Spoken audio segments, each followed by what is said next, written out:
My daddy joined us today. This is my daddy, Danny. Hello.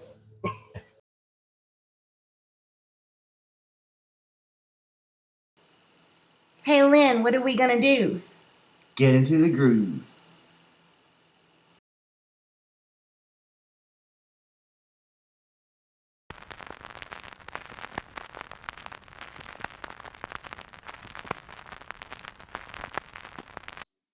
This is Roy Turner, Executive Director of the Elvis Elvis Birthplace. Presley Birthplace Museum. Wonderful.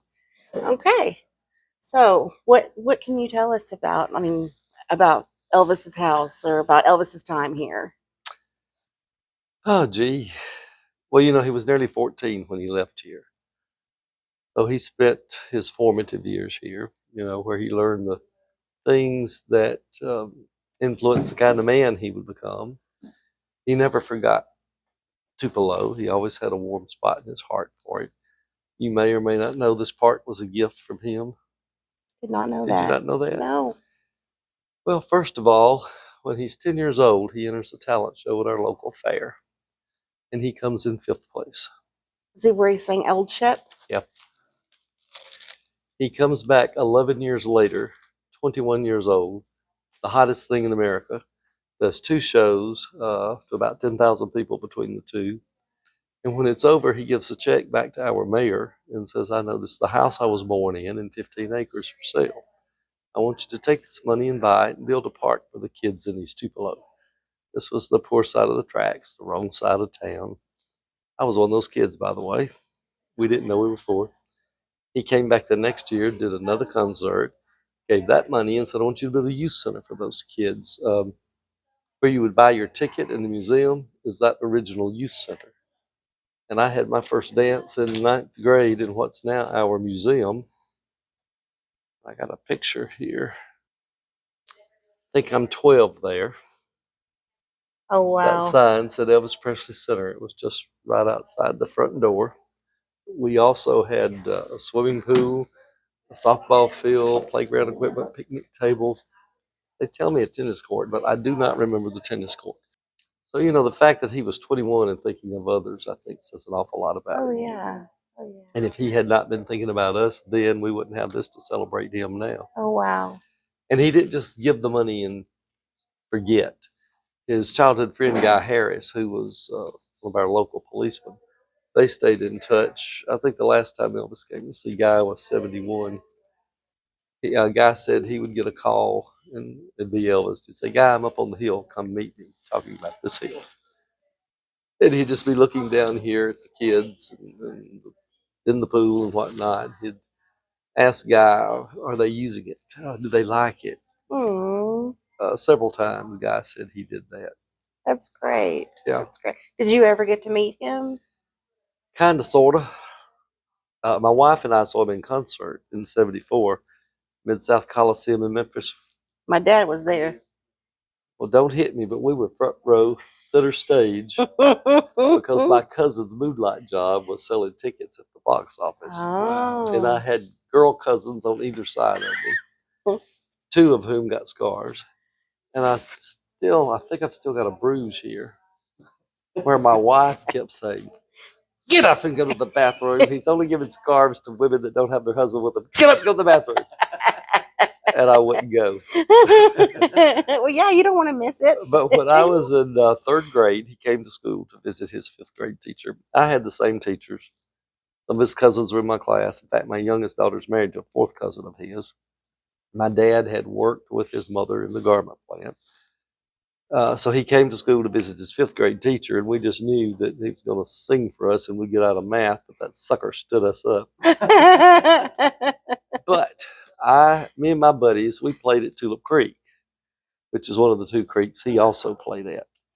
And we were down there one day leaving, and it was a narrow gravel road and a narrow wooden bridge. We had to get over to one side to let this black car pass. And as it did, the back window was down about 3/4 of the way, and one of us said, I look like Elvis, and we just kept pedaling our bicycles because we had other things to do. We were about 11 years old. But I think that was him that day, because when I started researching his life, I found that he would bring people down and show them all of his old haunts from his childhood. Because he was proud. Yeah. Is there anything else you can tell me about this area or about his family? And about 8, maybe 9 years ago now, Priscilla came to tour the facility. Was it her first time to tour the Uh-huh. facility? Oh, wow. She had not been back since 1971. She said that while she was married to Elvis, they came down about 5 times. Usually a Sunday afternoon, he'd wake up and come downstairs about 2 and say, "Hey, let's go to Tupelo." And they would just go around all the old haunts. But what was so interesting was she was talking to several of us, and Guy Harris came up, maybe as far as from here to that wall over there, and she saw him, and her eyes welled up, and she said, "Guy." She hadn't seen him since '71. Mm. And walked over, gave him a hug, and they walked off and had a private conversation. Later, I said, "Okay, Guy, what'd you talk about?" And all I remember, he said, I'll tell you the way he said it. I told her she needed to bring them grandkids down here and let them see how their granddaddy growed up. And she said, "You're right, I should." He said, "But I doubt if she ever does." Did Lisa Marie ever come? I know she was here once because we have a picture of it a long time ago.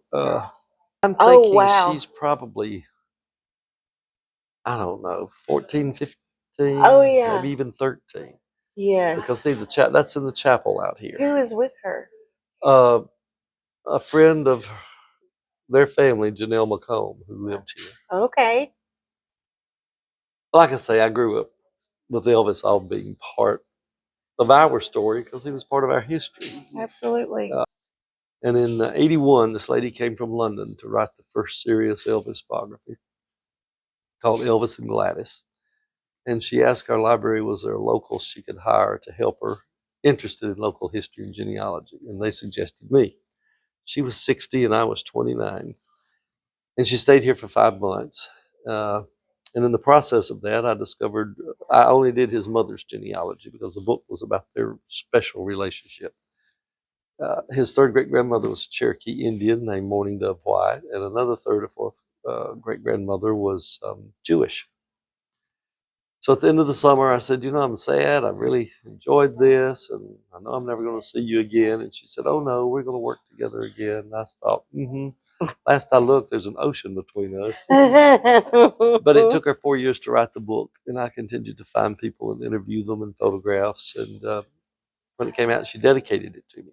Aww. And I did help her with 2 more books, and we became lifelong friends. She was from a very wealthy family, literally born on Park Avenue in New York. Wow. And when she came here, her friends in London said, "Don't go, they're heathens. You'll be raped 15 minutes after you get off the plane." And she came anyway. She arrived on a Friday, I think it was, and Sunday morning she was sitting in Brother Frank Smith's church, Elvis's childhood preacher, listening to him preach. Oh, wow. But she told me in 2001, she said, "I'm getting older. And when I die, I want to set up a foundation in Tupelo to expose the little Elvises to the arts. And I want you to oversee it." And she passed in '08, and I was executive of her estate and set up the Elaine Dundee and Roy Turner Endowment for the Arts. We still get royalties from all of her works. Oh, wow. And it's grown to around $1 million. And I get so much money every year to dole out to all kinds of programs that have touched all kinds of kids' lives. And of course, I donate to anything in town Elvis. I give to help put on the Elvis Festival. And we were doing this renovation, this addition, that's what I'm trying to say. I was able to, because I'm just a poor kid from East Tupelo like Elvis, but I didn't do as well as he did. I was able to pledge $45,000 over a 5-year period, which was just a tiny drop in the bucket from what this cost. But it's allowed this poor boy to act like he's got money when he hasn't. And Elvis would be so proud to hear all He this. would. I think it So would what really do you warm his hope for heart. the future for this place? Oh, gee. I think it has a long life. I don't. I I can't see Elvis never not being part of the musical history and legacy. I think there'll always be people coming here interested. Yeah, we saw in the book there were people from South Dakota and everywhere. all over the We saw a tag from Washington, D.C. all over Yeah. the world. Last Friday we had 3 tour buses here. One is from Graceland. They come every Friday, and it was just a mixture of people from all over the world. One was a load of folks from Great Britain. The other was a load of folks from Sweden. Oh. Well, I helped with Elvis and Gladys. After that book, Peter Guralnick, who did Last Train to Memphis and Careless Love, he called Elaine and said, I'm writing an Elvis biography. It's different from yours. Can you give me some tips? She said, here, call this guy. So he come and helped him a little bit. Then Pat Brusky and Peter Harry Brown, who did Down at the End of Lonely Street. And then Alana Nash, who did Baby Let's Play House. I helped her a little with that. Of course, she had done Elvis and the Colonel and several other books. I also volunteered for the Tupelo Film Commission. And the only people that ever came here wanting to shoot anything were people doing documentaries about Elvis. And I would set up the location shots and the interviews. And I had an idea for a documentary, and I kept telling my buddy, he served on the film commission too. I said, somebody should do one about this. And he said, well, why don't we do it? So we did. And we What is premiered it it. called? Our original was called Homecoming, Tupelo Welcomes Elvis.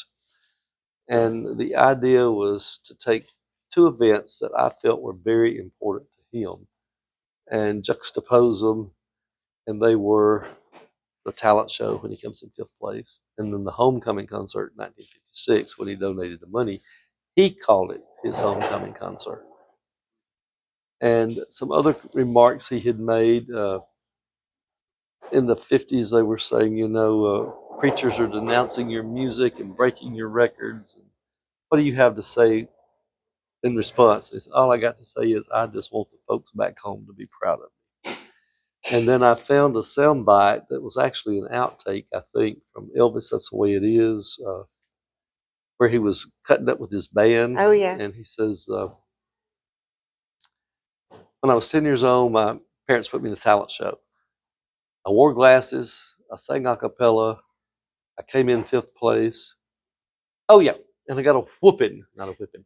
I got a whooping when I got home for riding one of the rides I wasn't supposed to ride. Then he just laughs, real bellow. This is like 3 years before he dies. I thought he's still telling that story. So that was important to him. And the way he talked about the homecoming. Plus, when you think about it, his dad was an ex-con. In 1956, what we had was Children's Day at the fair. The schools were out. And all of us kids got in free, but we marched in behind our school band and or float. Well, that year, the Mississippi Highway Patrol met Vernon and Gladys and Elvis at the Tennessee state line and escorted them all the way into Tupelo. The governor flew up to proclaim it Elvis Presley Day. Uh, the mayor gave him a key to the city. I'm sure you've seen the picture, shaped Yes. like a guitar. That day was for his mother and daddy, in his opinion. That's what I think. They got the respectability that they had not had. Right. Um, every band played an Elvis song. Every float was an Elvis theme. Every storefront on Main Street had an Elvis display. The restaurants changed their menu to read like "Love Me Tender Steak," and hound dog, hot dog, all shook up salad. It was Elvis Day, and so that's what our original was about. We premiered it at the 2006 Elvis Festival, unbeknown to us that was the 50th anniversary of that happening. Oh, wow. And I had met a guy through the film commission who was here shooting for Travel Channel. And he said, when you finish it, send it to me and let me see what I can do. And he was able to take our original and sell that concept to A&E's Biography Channel. And I got to be a co-producer. So whenever they started to think it not just right, I could say, no, it wasn't like that. It was this way. We want to stick to the way it really was. Mhm. Because to try to whitewash his story or do anything to his story is a disservice to him. He became this great singer, iconic figure. in spite of, or maybe even because of, the hardships that he faced growing up. Outside, and I said, "Do you care?" Asking Elvis if he'll come out and meet us. And I was with my cousin and my aunt and my brother, and he came out without his shirt on and talked to us. And I said, my cousin said, "Can we take a picture?" He said, "Give me your camera. I'll get to take a picture with us." And so they took a picture of Elvis and the four of us. And I got to shake his hand when I was in the second grade. And of course, I've always liked Elvis, but I got to see him in concert about the same time you did. But I had nosebleed seats and everything. And I appreciate you sharing what you moved to Graceland. Mr. Wrigley talked about buying his house, and he wanted to take the paneling out of the house and strip some of the wood out to put with, like baseball cards. Mhm. They wanted to put the wood with but they said that wasn't a good idea. And Elvis didn't want him to destroy the house. Of course, the house is pretty well intact. We had a guy here, Buddy Bain. He and his wife Kay had a local show called Morning. Uh, Buddy was always in radio, and he was a performer too. He did a few things at the Grand Ole Opry.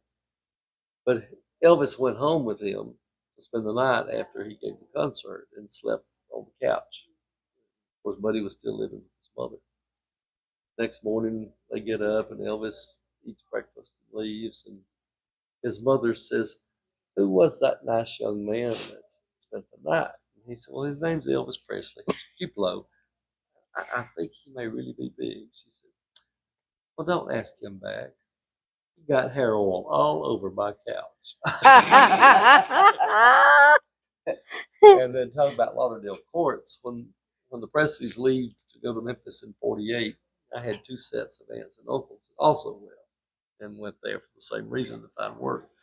And one of them lived in Lauderdale courts as well. And my cousin Martha, who's about 3 years younger than Elvis, she said, walking home from school, he'd be in front of her, and he had this old